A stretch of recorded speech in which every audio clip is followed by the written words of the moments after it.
C'est à l'occasion de l'ouverture du salon de Munich 2021 que Renault lève le voile sur sa toute nouvelle Mégane électrique. Si le modèle n'a rien à voir avec les précédentes générations de Mégane, il est en revanche extrêmement proche du concept présenté en octobre 2020, mais aussi du prototype camouflé apparu dès juin 2021 et qui se rapprochait un peu plus de la série.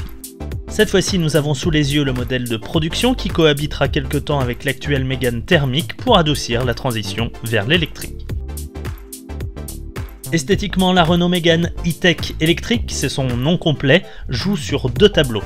D'un côté baroudeuse avec ses grands passages de roues et sa ceinture de caisse haute, elle tend également vers le coupé avec sa ligne de toit fuyante, ses grandes jantes de 20 pouces en option et 18 pouces en série, et ses poignées de porte arrière cachées dans les montants, donnant l'impression de n'avoir que deux portes. Mais sous ce nouveau logo de la marque aux losanges se cache bien une berline compacte, plus petite de 14 cm que l'actuelle Mégane, à 4,21 m. En revanche, et comme souvent sur les voitures électriques, l'empattement est très généreux, ce qui annonce un espace intérieur particulièrement habitable.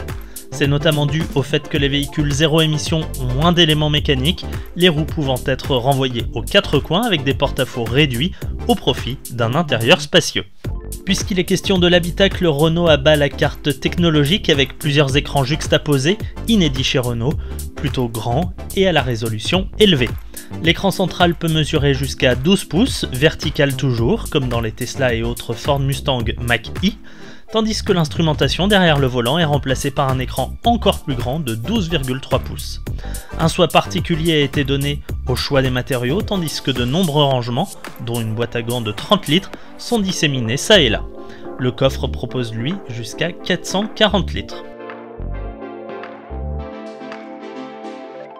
Venons-en à la motorisation électrique de cette Mégane E-Tech électrique. Deux niveaux de puissance sont proposés, 130 et 218 chevaux, tandis que deux capacités de batterie de 40 et 60 kWh permettent d'afficher des autonomies respectives de 300 et 470 km WLTP.